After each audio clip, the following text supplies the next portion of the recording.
Bom, em respeito ao porquê Paulo não discutiu isso diante dos outros apóstolos, na frente de Pedro, primeiro que nós não temos toda a questão cronométrica dos registros bíblicos.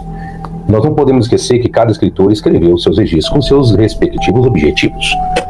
Então, o objetivo de cada escritor é registrar aquilo que queria registrar. Mas onde entra a questão de Pedro, a fala de Pedro a respeito daquilo que ele cometia como prostituição, orgias no sentido lato, hoje, no meio ocidentalizado, no sentido de prostituição. Bom, quando nós chegamos em 1 de Pedro 4:3, Pedro, em sua carta, dirá o seguinte: porque é bastante que no tempo passado da vida fizéssemos a vontade dos gentios. E aí nós vamos discutir isso daqui, Banzoli. Se Pedro era um judeu, um crente em Deus, um legalista, como que ele pode se colocar que outrora ele fez a vontade dos gentios? Tá preparado para ver mais um massacre intelectual ao vivo? Hoje a treta é séria. O mestre das análises, o destruidor de argumentos rasos, o nosso caro professor Fábio Sabino, invadiu uma live do famoso Lucas Banzoli, ou melhor dizendo, Banzololi, aquele que acha que fala bonito, mas não diz nada. O vídeo de hoje é um verdadeiro filme de terror, mas o monstro aqui não é o Sabino, não.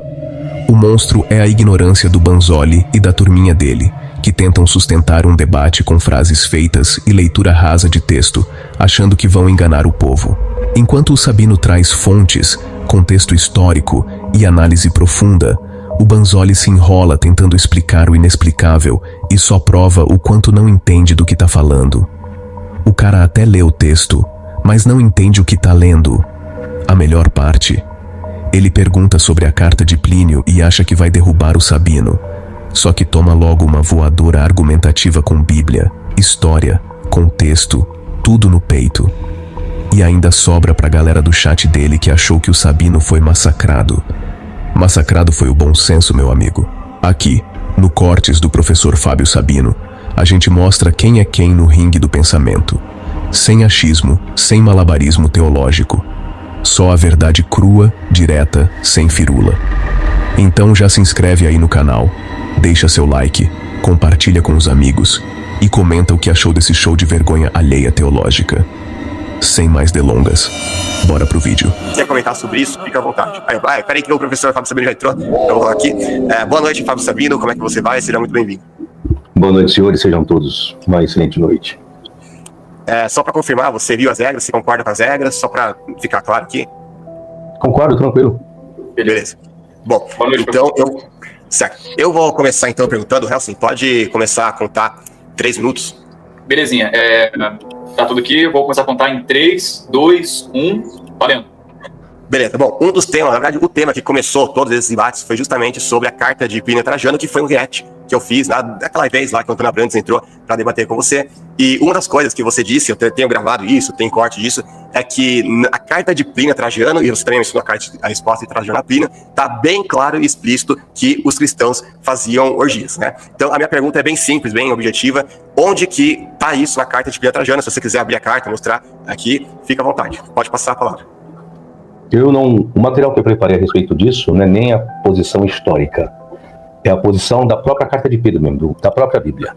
Então o que eu vou discutir a respeito disso, para ser mais preciso para as pessoas que lidam com a Bíblia, é provar dentro da própria Bíblia que o apóstolo Pedro, ele cometia orgias. Você passou a palavra já? Uma parte introdutória. Já passei. Então agora eu vou... pausa o Helsen, pausa. Deixa eu só... Eu vou remover você, Helsen, só para compartilhar minha tela aqui. Deixa eu compartilhar a tela, peraí. Banzoli, eu queria pedir uma gentileza, eu posso? Fica à vontade. Como o debate é só entre... Sim, fala. Como o debate é apenas entre eu e você, eu sugeria você retirar os demais que não farão parte disso, para ficar só o moderador só, por gentileza. Eu vou colocar isso no estúdio, tá? Depois eu coloco de volta. Ok, beleza. Tá, deixa eu compartilhar a tela aqui. Você já colocou o cronômetro, Helsen? Posso compartilhar a tela de novo ou você vai compartilhar? Eu vou compartilhar, mas você coloca play, pode começar a play agora. Eu iniciei agora os seus 3 minutos iniciais, certo? Exatamente. Bom, comecei, pode ir. Certo, então eu perguntei da carta de Plínio Trajano, porque ele tinha falado que os cristãos faziam orgia lá e tal. Então eu vou mostrar aqui o trecho em que ele vai falar, lembrando que é 5 minutos, tá? O resto. Bom, vamos ver aquilo que Plínio realmente vai falar para Trajano nessa carta que ele tinha citado.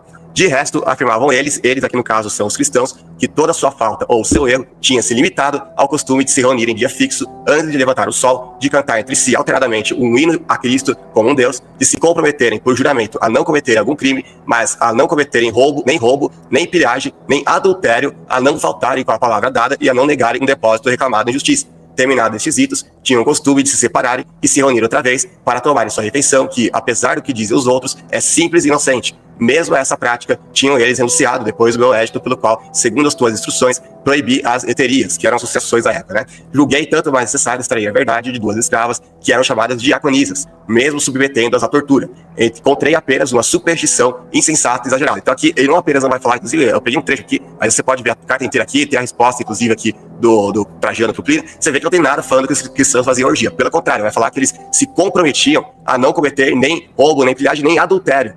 E depois ele vai falar que a própria refeição dos cristãos era simples e inocente, e depois de tudo isso ele vai falar que encontrei apenas uma superstição insensata e exagerada. Ou seja, ele não fala, encontrei uma doutrina que promovia orgia, suruba e tudo mais, uma coisa absurda, não. Ele fala apenas uma superstição insensata e exagerada, sem nada demais, né? Então ele castigava os cristãos, ele julgava os cristãos, levou muitos deles à tortura, à morte, mas não tinha absolutamente nada a ver com orgia, ele próprio reconhecia que não tinha nada a ver com isso.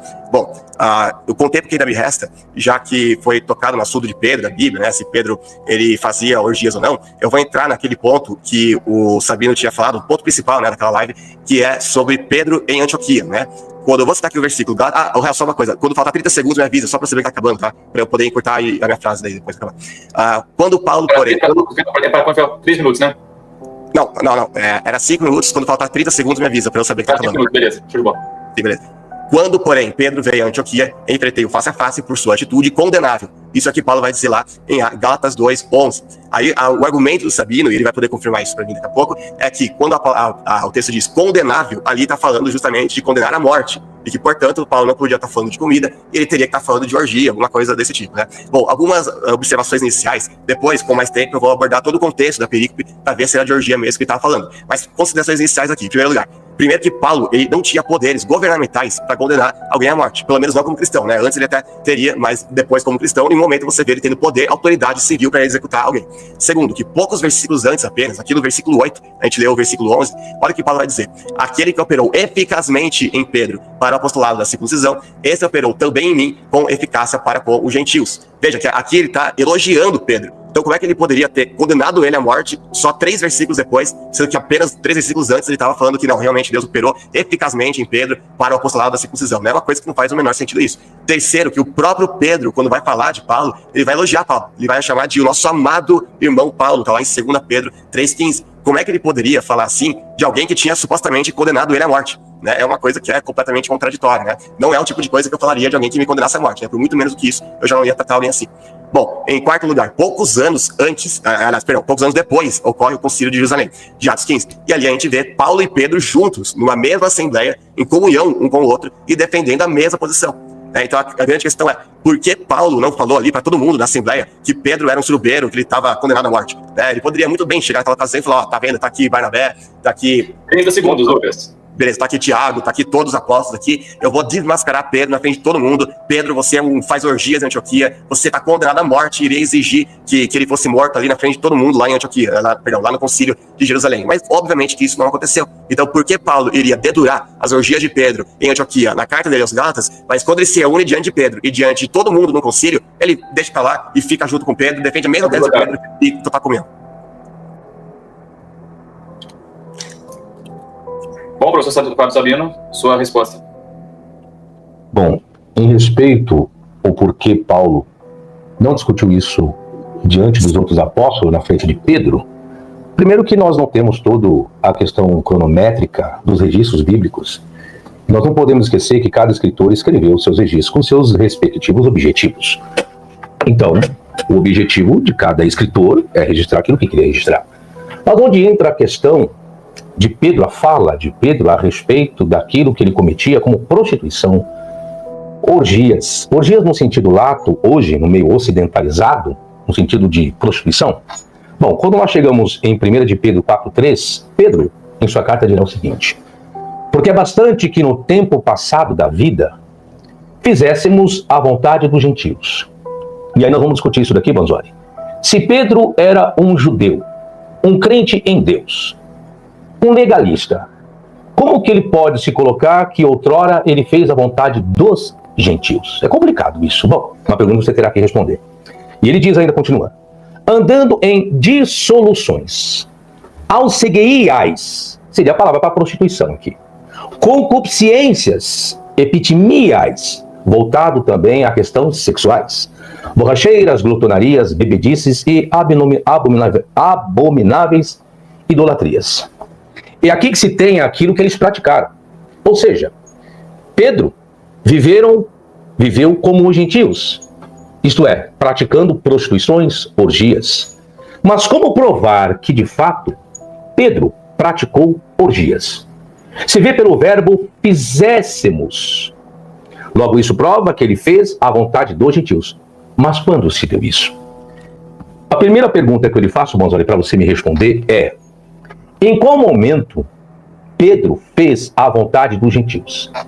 E quando se fala a vontade dos gentios, que característica é essa? Veja bem, a vontade dos gentios é dissoluções, que ele vai colocar, concupiscências, que é o desejo da carne, borracheiras, que entra se embriagado com bastante cachaça, vinho, glutonarias, bebedices e abomináveis idolatrias. O interessante é que ele se coloca nisso. Se Pedro era judeu, praticava a lei, em qual momento Pedro fez isso? Onde está o problema disso? Anota a primeira pergunta, agora a segunda pergunta para você. Qual a melhor leitura de 1 de Pedro 4,3, que é o texto que eu li aqui agora? A melhor leitura é com os pronomes ou sem os pronomes? E por enquanto aqui eu encerro a minha participação aqui. Não, pode começar. Beleza, bom, ele foi lá pro texto de 1 Pedro 4,3, vou ler como tá na NVI. No passado, vocês já gastaram tempo suficiente fazendo o que agrada os pagãos. Naquele tempo, vocês viviam libertinagem, na sensualidade, nas bebedeiras, nas orgias e nas farras, e na idolatria repugnante. Veja que aqui essa tradução vai verter por no passado, vocês gastaram tempo suficiente. Tem outras traduções que vão traduzir diferente, que vão falar como se o próprio Pedro estivesse incluindo nisso. Isso vai entrar numa questão de crítica textual, inclusive é o tema do debate todo do Sabino com o Ferreirinha. Agora, no meu vídeo de react que eu fiz, o primeiro vídeo e resposta do Sabino sobre isso, vocês podem conferir lá, podem voltar lá e ver que eu fiz uma concessão aqui. Eu falei que, de fato, Pedro pode ter feito essas coisas que o texto diz, mas isso não significa que ele fez enquanto cristão, porque o próprio texto aqui está recriminando isso, está falando no passado, vocês fizeram isso, aquilo outro. Ou seja, se o próprio Pedro tivesse feito isso, então, obviamente, isso não era como cristão, porque ele próprio está pregando para viver, né, sair longe da libertinagem, sensualidade, bebedeiras, orgias, falas e na idolatria repugnante. Então, ele não está falando de algo que ele próprio fez. O argumento do Sabino é que ele tinha feito aquilo em Antioquia e em outras ocasiões como cristão. Ou, se você pudesse mutar, que está fazendo barulho aí. Então, esse é o argumento que ele tinha usado. Aí eu queria ver qual o versículo que vai provar que se Pedro fez orgia, ele fez enquanto cristão. É esse o ponto da discussão. E outra, Pedro está falando de um público genérico. Ele está falando, ó, vocês gastaram tempo suficiente fazendo o que agrada aos pagãos. Aí a questão é, todos os pagãos, todas as pessoas que estavam lendo a epístola, as milhares de pessoas que eram destinatários de Pedro, todos eles, sem exceção, viveram na libertinagem, sensualidade, bebedeiras, orgias, farras. Tipo, todo mundo era um Calígula lá naquela época. Claro que não. Ele teria que provar que realmente todos eles faziam aquilo, para falar que Pedro teria que necessariamente ser um deles. Aqui ele está falando no quadro geral. Havia, de fato, muitas pessoas que viviam dessa forma, e Pedro está falando isso. Ó, no passado, quando vocês não eram cristãos, vocês viviam dessa forma.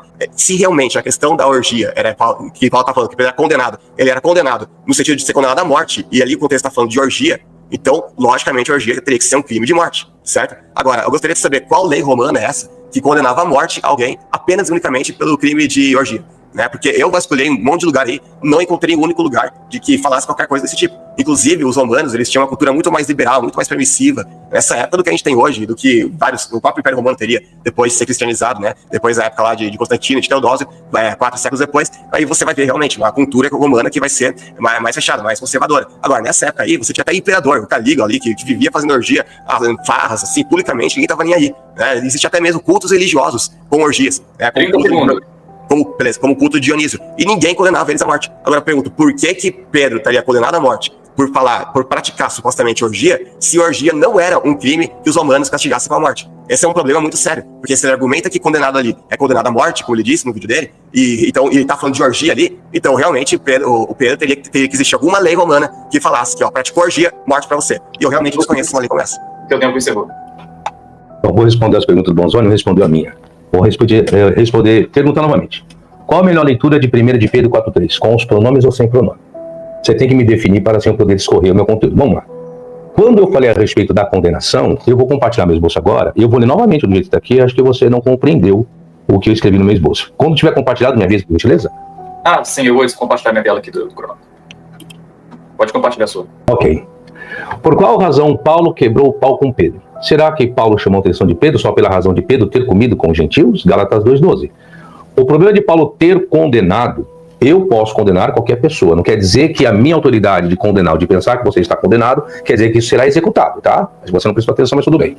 Pedro não foi meramente por uma comida, pois o vocábulo grego trata de algo mais sério. Pois a expressão grega roti katenos menon en, porque ele ficou condenado, relata um julgamento de Paulo sobre a conduta de Pedro de uma forma severa a ponto dele ter condenado Pedro. É o julgamento de Paulo, algo pessoal de Paulo. Não que isso há uma condenação social, que Paulo vai pegar cartas para matar Pedro. Em nenhum momento eu falei isso. Está aqui o esboço.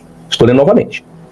Para provar que o verbo katagnosco relatava uma conotação de condenação, basta ver seu uso nas obras do historiador Flávio Josefo, que usou o verbo katagnosco para significar condenado à morte diante de Deus ou de um tribunal. Então Paulo considerou Pedro condenado. O fato depois de Paulo elogiar não há problema algum. Resolve-se os problemas que têm que ser resolvidos e depois muda. Isso chama-se de humildade. Não haveria problema algum de Paulo ter uma construção amigável de amizade com Pedro. Agora, não posso colocar na cabeça que Paulo foi irredutível. Não. E a questão de irredutível. Em Antioquia, esse é o contexto aqui, Paulo bateu de frente com Pedro. Haveria necessidade de Paulo dar continuidade no assunto? Se não houve a continuidade, por que não houve a continuidade? Que possivelmente, provavelmente, Pedro mudou a sua atitude. E ao mudar a sua atitude, não houve mais razões de Paulo argumentar conforme você quis. Então, por que então que Paulo não foi lá no Concílio de Jerusalém e declarou, mediante os outros demais apóstolos, aquilo que Pedro estava praticando? E nem haveria nem necessidade. Porque, com certeza, já que Tiago estava chegando em Antioquia, você acha que Tiago não soube de alguma coisa? Aí vem uma outra pergunta. Se Tiago chega e Paulo declara, será que ninguém contou para Tiago o que Pedro estava cometendo em Antioquia? Por quais razões, então, Tiago não falou nada, já que foi Tiago quem tomou a providência daquilo que os antioquianos deveriam se privar? Da carne sacrificada aos ídolos, do sangue e da prostituição. Por que será, então, que não houve embate? Não? Por quê? Agora eu te explico, Basói. Porque a prostituição, ou a orgia, não era proibido para os judeus. Em que sentido, professor? Vamos lá. Se você me perguntasse, mas como assim Paulo praticou a prostituição se Paulo era casado? Eu explico. Se realmente Pedro praticou prostituição, em qual momento se deu isso? Ele era solteiro ou casado? Ele era cristão? Mas se ele era um judeu e praticou a prostituição, deveria morrer da mesma forma? Ou a morte só se dava para quem era cristão? De forma alguma. Eu não posso esquecer que antes de ser cristão, existia uma legalidade judaica para todos eles. Porque estavam debaixo de uma aliança que era a circuncisão. Então, perante todos os judeus, por mais que eles aderissem ao cristianismo, eles eram judeus. Eles não estavam isentos das leis, ninguém estava isento das leis judaicas, não. Então, como que você prova, professor, que Pedro praticou prostituição, orgia, sem ser condenado? Segundo algumas passagens bíblicas, é informado que Pedro era casado, sim. Logo, como Pedro praticou prostituição sem ter tido consequências? Paulo era casado, 1 Coríntios 9,5. Segundo o raciocínio de Paulo, Pedro foi casado, logo ele praticou orgias, não teria que ser apedrejado por adultério, mas praticar orgias era considerado adultério ou prostituição. Mas muda alguma coisa? Sim, ele era casado, logo se entende que era adultério. Mas o que caracterizava o adultério? Se um homem adulterar com uma mulher do seu próximo, Levítico 20:10, será morto o adúltero e a adúltera. Sabe por que não era prostituição? Porque se ele tinha orgias e prostituições, não era com mulheres casadas, era com solteiras. E isso a lei permitia. Obrigado. Tá, ele começou perguntando qual a melhor leitura, qual o pronome, seu pronome. Bom, eu já falei que isso aqui é indiferente, porque o meu argumento ele não depende disso. Pelo contrário, vou repetir mais uma vez aquilo que eu falei no meu próprio vídeo, voltei a repetir aqui nesse debate. Mesmo se Pedro tivesse se incluindo aqui, ele tá falando de uma prática passada, que ele já tinha abandonado como cristão. Então não faria nenhum sentido, é completamente diferente se ele tá se incluindo ou não. Agora, se ele faz tanta questão de saber se ele acha que a leitura é melhor com o pronome ou sem o pronome, qual a leitura que eu entendo ser melhor, eu entendo que a leitura que a NVI faz esse versículo, no passado vocês já gastaram tempo suficiente, é a correta, porque eu sigo na crítica textual, sigo a família 35, eu tenho aqui 2 lives com o Dr. Wilbur Pickering, onde ele vai argumentar o porquê que a família 35 é uma leitura bastante plausível, bastante correta dos originais. Mas aí vai estar numa outra debate, que é a questão de crítica textual, porque esse versículo, repito, ele não prova por si só se Pedro, como cristão, praticava orgias, muito menos se ele fazia isso em Antioquia. Bom, que mais? Aí ele falou que é um julgamento pessoal de Paulo. Tá, mas Paulo conhecia a lei, então ele sabia que orgia não era um crime punível com a morte. Inclusive o próprio Sabino confirmou isso aqui. Então a não ser que ele estivesse falando de morte espiritual. Aí sim, mas nesse caso, a hipocrisia, que é realmente aquilo que ele cometeu no contexto, eu vou ler aqui o contexto inteiro para ficar isso muito claro, também seria condenável como levando à morte espiritual. Então apenas por esse vocábulo é impossível definir que Paulo estivesse falando de orgia ali. Porque o argumento do Sabino é o seguinte, tá falando de condenar a morte, logo não pode ser apenas uma questão de comida ou de hipocrisia, tem que estar falando de orgia. Só que orgia não é uma questão de morte pro Império Romano, e espiritualmente falando, qualquer pecado pode levar à morte. Espiritualmente falando. Então não faria nenhum menor sentido usar esse tipo de argumento aqui para falar que necessariamente ele deveria estar falando de orgia. Agora, existe um problema muito mais sério com esse argumento do Sabino. Por quê? Porque nenhum léxico que eu encontrei vai definir o termo ali, catagnóstico, como sendo especificamente ou unicamente a questão de ser condenado à morte. Inclusive, eu vou compartilhar a tela aqui só para mostrar. Só mostrar aqui. Por exemplo, a concordância de Strong, ela vai definir da seguinte maneira. Deixa eu só ver se está na tela. Tá na tela, tá. A concordância de Strong, ela vai dizer o seguinte: achar em falta, censurar, acusar, condenar. Veja que ela não coloca aqui condenar à morte, especificamente. Ela fala também de acusar, achar falta em, censurar. Que é exatamente aquilo que Pedro fez, que Paulo fez com Pedro. Não tem uma implicação necessariamente de ser uma condenação à morte. Bom, aqui está com o Bible Hub aberto. Olha o que eles vão definir. Vou colocar mais um aqui para ficar melhor para ver, para vocês verem. Eles vão dizer o seguinte: embora não haja, aqui é do próprio léxico de Strong, embora não haja equivalente hebraico direto, o conceito de condenação pode ser relacionado com termos hebraicos no contexto do reconhecimento de culpa, ou seja, de julgar. O verbo é usado no Novo Testamento para expressar o ato de condenar ou encontrar falhas em alguém. Implica um julgamento feito com uma pessoa e frequentemente em contexto moral ou ético. Este termo é usado para descrever o ato interno ou externo de reconhecer ou declarar alguém culpado ou em falta. Ou seja, em um momento ele fala que isso aqui é especificamente de condenação à morte. Não encontrei essa definição em lugar nenhum. Aí ele continua. Aqui tem outro léxico aqui que vai definir também como declarar culpado de forma decisiva, com base no conhecimento direto pessoal, condenar especificamente por conhecimento direto com fatos, acusar como culpado com fatos específicos, etc. Né? Mais um que não diz que é especificamente e unicamente condenar a morte. A concordância exaustiva da NAS também vai falar culpar, condenar, condenado, condena.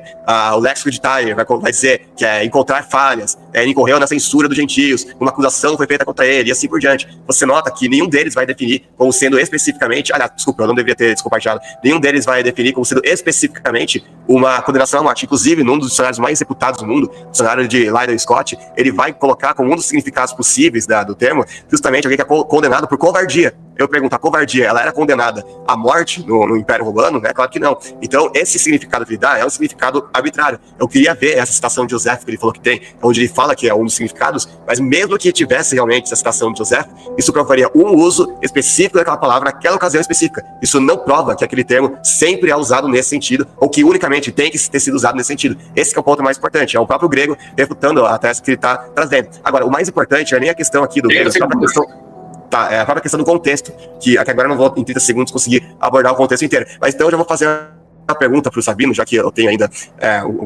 um tempo sobrando, se existe alguma coisa no contexto da própria perícope ali de Gálatas 2, porque essa passagem está lá em Gálatas 2:11, versículo 11, que fala por sua atitude condenável, se tem alguma coisa nos versículos seguintes ali, 12 até o 21, que fala de orgia, ou que indique que Paulo realmente estava condenando Pedro por causa de orgias que ele praticava. Encerrado. Vamos lá, compartilha minha tela, vou explicar novamente para o Banzoli. Ele compartilhou um dicionário, então vamos lá, Banzoli, novamente. Vou começar o tempo agora. Está compartilhado? Está compartilhado? Compartilhar o tempo agora. Ok. Vamos lá, novamente. Katagnosemenos significa tê-lo condenado. Tá? 13. Mapa referência. Pois o verbo katagnos significa, como alguns lexicógrafos apontaram, ser condenado, e não apenas ser culpado pelo erro. Veja, Frederic Gerard, Dicionário Teológico do Novo Testamento. Tá? Página 714, 115. Estou assumindo que é condenado. De onde veio condenado à morte? Você esqueceu dessa fala. Na obra de Flávio Josefo, tá? Estou respeitando o dicionário que você fez. Só que os dicionários que você fez uso não estão citando Flávio Josefo. Qual citação que eu te passo? Fonte 14. Guerra Judaica 1635, 154 e 327. 3 citações na obra de Flávio Josefo que vai falar a respeito de condenado à morte usando o verbo catagnóstico, tá? Então, quando eu fiz citações, estou fazendo citações de um historiador que fez uso do vocábulo se referindo aos judeus a respeito de condenados à morte. Então depois você pesquisa aí, tá bom? Agora, você colocou também, não tem importância a questão dos pronomes. Tem sim. O texto também, Pedro 1:10. Da qual salvação inquiriram e trataram diligentemente os profetas que profetizaram da graça que vos foi dada. Também nós temos o aparato crítico no versículo. Vós e nós. E agora? Por acaso Pedro se excluiu da graça da salvação? Pedro se excluiu? Já que ele colocou vos, se é vos, ele não está participando disso. Como você explica, já que o pronome não tem importância? Então, no contexto de Pedro. Continua o terceiro exemplo. 1 de Pedro 1:11, 12, para encurtar meu tempo, nós temos também a variação. do pronome vós e nós. Aí eu pergunto, por acaso Pedro se excluiu da glória que lhe seguiria por intermédio do sofrimento de Jesus que foi testificado pelos profetas? Está escrito aí, 1 Pedro, versículo 11 e 12. Se eu colocar o pronome vós ou vós, é do jeito que você está falando, que a NVI está correta. Aí eu vou ter que excluir Pedro disso tudo. Vamos para outro exemplo. Exemplo 4, 1 Pedro 1,20. Nós temos também aparato crítico, aqui, de forma clara. O qual, na verdade, em outro tempo foi conhecido, ainda antes da fundação do mundo, está falando de Jesus, mas manifestado nesses últimos tempos por amor de vós. Ué, então quer dizer que Pedro se excluiu, que Jesus se manifestou nos últimos tempos por amor a ele, a pessoa dele? Pedro não se coloca nisso, não? Não estou entendendo.